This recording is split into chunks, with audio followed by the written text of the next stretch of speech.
399 खात्मे का वक्त आ गया। अपने दोनों बेटों के सवालों का जवाब देते हुए वह बूढ़ा कहता है कि अयान मित्तल उतना कमज़ोर नहीं है जितना हमने सोचा था, बल्कि वह काफ़ी ज़्यादा ताकतवर और कई गुप्त मार्शल आर्ट के कलाओं में भी माहिर हैं। उसका बड़ा बेटा कहता है कि आपका मतलब कहीं वह उंगलियों वाले मार्शल आर्ट में भी तो माहिर नहीं ना? बूढ़ा कहता है तुम बिल्कुल सही सोच रहे हो।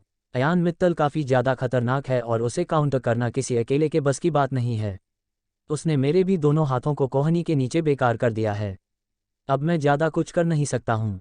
इसे ठीक होने में बहुत वक्त लगेगा। मैं इसका इलाज जानता तो हूँ पर खुद से खुद का इलाज करना पॉसिबल नहीं होगा। उसका छोटा बेटा कहता है कि आप चिंता मत कीजिए डैड, इस अयान मित्तल का सर मैं ही काटूंगा। बूढ़ा कहता है कि तुम उसकी चिंता मत करो, इस बार हम सब मिलकर उस आइलैंड पर हमला करेंगे, बस मेरे ठीक हो जाने के बाद। बड़ा बेटा कहता है कि आप कब तक ठीक होंगे डैड? बूढ़ा कहता है कि ज़्यादा नहीं बल्कि 1 हफ्ते लगेंगे मुझे अपने आप को पहले जैसा करने में। ये सब स्क्रीन पर देखता हुआ अयान शौक के मारे फ्रीज था। उसके अलावा उस बूढ़े को कोई भी ठीक नहीं कर सकता था। अयान मन ही मन कहता है कि मैंने अघोरी को मेरे जैसे ही मार्शल आर्ट का इस्तेमाल करते हुए देखा था, लेकिन वह काफ़ी अलग था।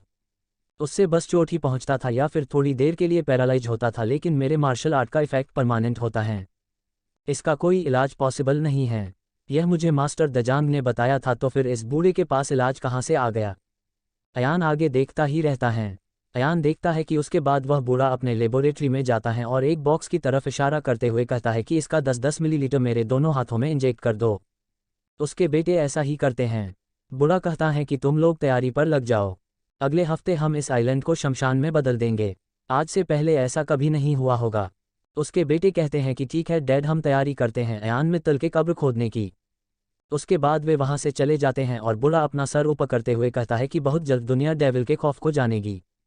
ये देखते हुए अयान के चेहरे पर ठंडे पसीने आ गए थे। अयान अपना फ़ोन बंद करते हुए कहता है कि अगर ये सब एक साथ यहाँ आ गए तो मैं काम से गया, मुझे कुछ करना पड़ेगा। कुछ देर सोचने के बाद अयान अपने आप से कहता है कि हाँ याद आया, उसके इस्तेमाल से मैं जीत सकता हूँ। अयान बेड से उतरते हुए बालकनी में आ जाता है और आसमान की तरफ देखते हुए कहता है कि अब वक्त आ गया है श्वेत आश्रम को ख़त्म कर देने का। उसी वक्त सारे मच्छर अयान के सामने आ जाते हैं और अयान उसके अंदर सवार हो जाता है। अयान मन ही मन कहता है कि मुझे लगा नहीं था कि श्वेत आश्रम को इतनी जल्दी ख़त्म करना पड़ेगा।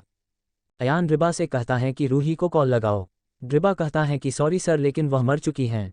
अयान चौंकते हुए कहता है कि क्या कह रहे हो तुम, वह मर कैसे सकती हैं? तुमने इसके बारे में मुझे बताया क्यों नहीं? ड्रिबा कहता है कि आपने पूछा ही नहीं। अयान कहता है कि मुझे एक बात बताओ कि वह मारी कैसे गई? ड्रिबा कहता है कि रूहान को पता चल गया था कि उसने आपकी मदद की थी और आपको ये बताया था कि आपके पिता को उन लोगों ने ही मारा था। अयान कहता है कि तुम्हें मुझे बताना चाहिए था। ड्रिबा कहता है कि सॉरी सर, अगली बार ध्यान रखूंगा। अयान कहता है कि अगली बार से तुम्हारा क्या मतलब है? फिर से कोई मरने वाला है क्या? ड्रिबा कहता है कि बिल्कुल नहीं बॉस, मेरे कहने का मतलब कुछ और था। अयान कहता है कि मतलब छोड़ो और मिनी गन लाए हो या नहीं? ड्रिबा अयान के बगल का एक लेयर हटा देता है और कहता है कि ये रहा बॉस, ये स्पेशल हैं, 6000 राउंड्स 1 मिनट में फायर कर सकता है बिना गर्म हुए। अयान कहता है कि मैं नीचे जाऊंगा और तुम ऊपर से इस मिनी गन से गोलियां बरसा देना। ड्रिबा कहता है कि ठीक है बॉस, तो कितने लोगों को मारना है? अयान कहता है कि वहां मौजूद हर एक को ख़त्म कर देना है। वे सब खतरा है हमारे जैसों के लिए, उनके ख़त्म हो जाने के बाद लोग सुकून से रहेंगे। ड्रिबा कहता है कि आपका मतलब है कि वहां मौजूद 800 लोगों को मौत के घाट उतार देना है? अयान कहता है कि मैं तुम्हें किस भाषा में समझाऊं? ड्रिबा कहता है कि मैं समझ गया हूं बॉस, लेकिन आप आज ही हमला क्यों करने वाले हैं? कल भी तो हो सकता था। अयान कहता है कि तुमने सुना तो होगा ना कि कल करे सो आज करे। बस वही हैं, आज श्वेत आश्रम खून से रंगेगा, लाल कर दूंगा श्वेत आश्रम को। कुछ और घंटे के बाद अयान उस पहाड़ के चोटी पर पहुंच जाता है जहां श्वेत आश्रम मौजूद था। ड्रिबा कहता है कि यहाँ तो काफ़ी ज़्यादा अंधेरा है बॉस। अयान कहता है कि यहाँ बिजली नहीं आती है क्योंकि यह जगह पहाड़ के कुछ ज़्यादा ही ऊपर से यहाँ काफ़ी ज़्यादा ठंड पड़ती है। हम यहाँ इसी बात का फ़ायदा उठाएंगे और हाइड एंड सीक खेलेंगे। ड्रिबा कहता है कि आपने तो कहा था कि हम यह मौजूद लोगों को निपटाना आए हैं, लेकिन आपको खेलने की बात करने लगे। अयान कहता है कि मैं तो भूल ही गया था कि तुम एक आर्टिफिशियल इंटेलिजेंस हो। देखो, मैं कोई सबसे ताकतवर इंसान नहीं हूँ जो सीधा अंदर घुसूंगा और सबको चिल्लाते हुए कहूँगा कि हाँ तो तुम लोग अब मरने वाले हो। ऐसा करूँगा तो 800 लोग मेरा सैंडविच कर देंगे, इसलिए पहले कुछ लोगों को निपटाना होगा छुपकर, इसलिए मैंने हाइड एंड सीक कहा था। अयान दूर एक पेड़ के पीछे उतरता है और मच्छरों से बाहर आ जाता है। अयान ड्रिबा से कहता है कि चारों तरफ कुछ मच्छरों को भेजो और मुझे बताओ कि कितने लोग बाहर पहरा दे रहे हैं। ड्रिबा कहता है कि पूरा इलाका देखने में काफ़ी वक्त लगेगा बॉस। अयान कहता है कि अभी काफ़ी ठंड है जिसकी वजह से जो लोग बाहर पहरा दे रहे होंगे वे आग जलाकर बैठे होंगे। ये काफ़ी पुराना है यहाँ। ड्रिबा कुछ देर के बाद कहता है कि हाँ बॉस, मिल गया है। चारों तरफ 6 लोगों का ग्रुप है जो आगे के आसपास बैठे हुए हैं। अयान कहता है कि तो देर किस बात की है, मैं जाता हूँ। अयान से ड्रिबा पूछता है कि इस मिनी गन को कब फायर करूं बॉस।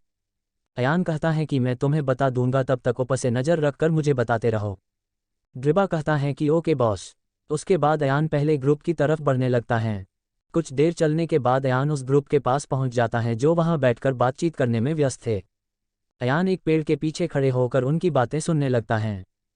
उनमें से एक लड़का जिसकी उम्र ज़्यादा नहीं थी बल्कि लगभग 20 साल के आसपास की थी, वह अपने लोगों से कह रहा था कि तुम लोगों को मालूम है, मैंने एक बूढ़े के दिल में जब अपना कटाना घुसाया न तो उसकी जो चीख निकली न यार, कसम से काफ़ी ज़्यादा सेटिस्फाइंग था। ऐसा लगा जैसे दिल में ठंडक पहुंच गई है। इससे पहले कि वह लड़का अपने दिल के भावनाओं को पूरी तरीके से रख पाता, एक कटाना उसके सामने बैठे हुए लड़के के दिल को छेदता हुआ ज़मीन में घुस जाता है। वह लड़का ज़मीन पर लटक गया था। वह लड़का यह नज़ारा देखकर वहां मौजूद लोगों की हालत ख़राब हो जाती है। तभी वहां एक आवाज़ गूंजती है, क्या उस बूढ़े की चीख इसी के जैसी थी? यह आवाज़ सुनते ही 5 लोग उस तरफ देखते हैं जहां से यह आवाज़ आई थी। वहां से अयान अपने हाथ में कटाना लिए हुए उनकी तरफ बढ़ रहा था जिसे उन्होंने साइड में रखा हुआ था। अयान को देखते ही उनकी फट के हाथ में आ गई थी क्योंकि अयान के चेहरे पर जोकर का मास्क उसे अभी कुछ ज़्यादा ही खतरनाक दिखा रहा था और ऊपर से अयान ने उनके एक साथी को एक ही बार में मार दिया था।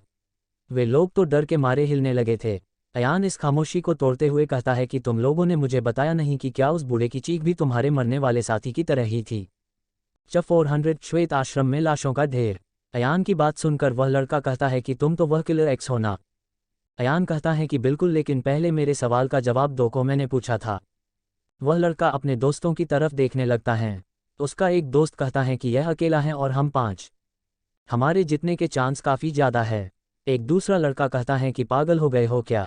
उसके बारे में सुना नहीं है क्या? अब तक ये सैकड़ों लोगों को मार चुका है, किसी ने अभी तक इसे पकड़ने में सफलता नहीं पाई है। पहला लड़का कहता है कि अब क्या करें तो? दूसरा लड़का कहता है कि एक काम करते हैं, यहाँ से भाग लेते हैं। अयान उनके चेहरे से समझ गया था कि वे लोग यहाँ से भागने वाले हैं। अयान कहता है कि भाग नहीं पाओगे क्योंकि उसके पहले ही तुम सबका सर कट जाएगा। वह लड़का कहता है कि तुम हमें क्यों मारना चाहते हो? अयान कहता है कि सिर्फ तुम्हें ही नहीं बल्कि यहाँ मौजूद 800 लोगों को भी खत्म करूँगा। बस ये समझ लो कि तुमसे ओपनिंग कर रहा हूँ। अयान इतना कहते ही अयान उनमें से एक का सर काट देता है। वे लोग वहाँ से भागने की कोशिश करते हैं लेकिन काफ़ी देर हो चुकी थी। अयान ने उन्हें चिल्लाने तक का मौका नहीं दिया था। अयान उन्हें निपटाने के बाद दूसरी ग्रुप की तरफ बढ़ने लगता है। दूसरी ग्रुप को पहले ही किसी बुरे चीज़ के होने का अंदाजा हो गया था। वे लोग चौकन्ने तो हो गए थे लेकिन अयान ने उन्हें भी मौत के घाट उतार दिया था। यही हालत तीसरे और चौथे ग्रुप की भी हुई थी। चौथे ग्रुप का एक मेंबर अयान से बचकर श्वेत आश्रम के अंदर भाग गया था। अंदर जाते ही वह शोर मचाने लगता है कि किलर एक्स ने श्वेत आश्रम पर हमला कर दिया है।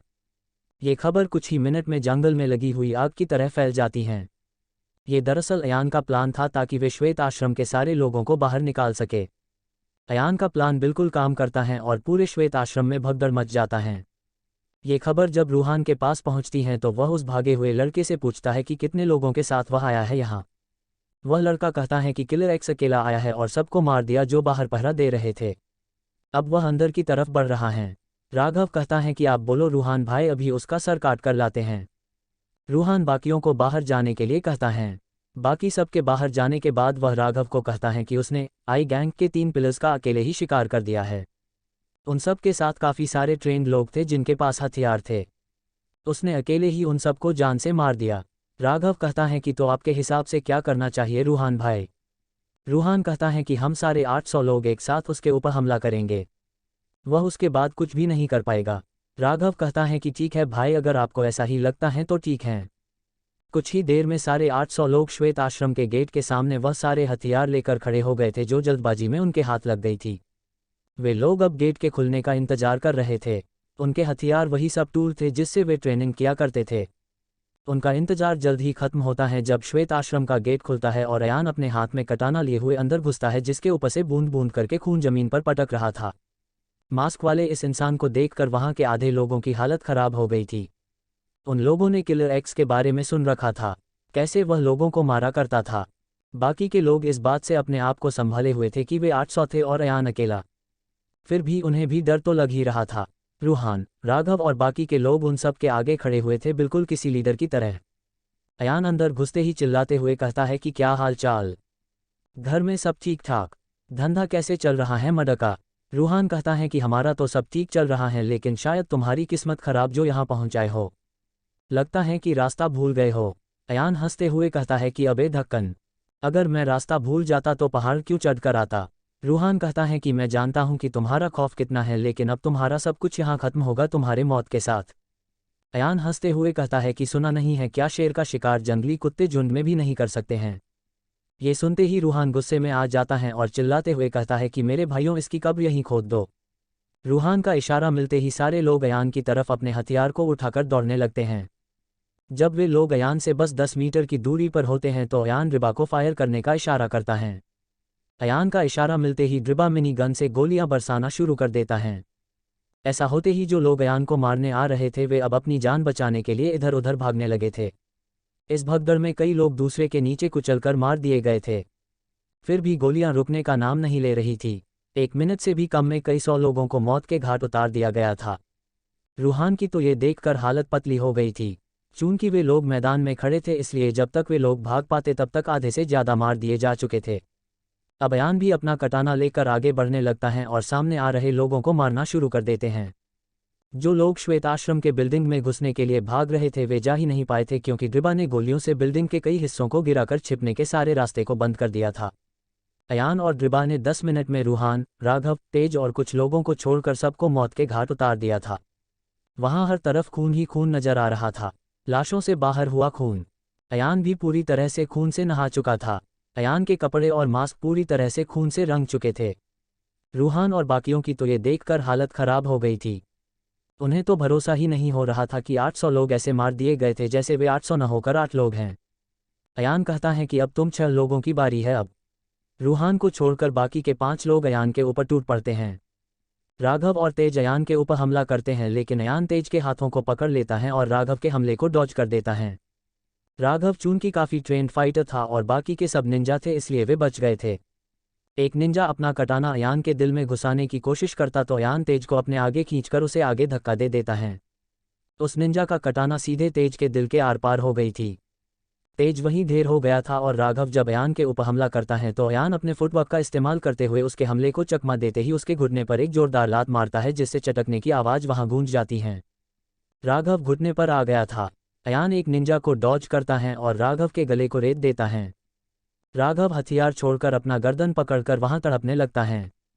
बाकी के 3 निंजा अयान के ऊपर एक साथ हमला कर देते हैं। अयान एक को डॉज करता है और दूसरे का हाथ पकड़कर तीसरे के गर्दन में घुसा देता है। अब वहां सिर्फ 2 ही निंजा बचे थे। वे दोनों उसके बाद अपने फॉर्मेशन के साथ हमला करने लगते हैं और अयान को हमला करने का मौका ही नहीं देते हैं। अयान उनके हमले को रोकते और डॉज करते हुए पीछे आ गया था। अयान कुछ देर के बाद उनका फॉर्मेशन तोड़ देता है। जब दोनों दो तरफ अयान के ऊपर हमला करते हैं तो अयान झुक देता है, जिससे दोनों के हथियार एक दूसरे के गर्दन के पास जाकर रुक गए थे। अयान जल्दी रिएक्ट करते हुए दोनों के हथियारों को एक दूसरे के गर्दन में घुसा देता है। अयान उसके बाद रूहान की तरफ देखता है जो अभी भी 800 लोगों के लाशों को देख रहा था। To be continued.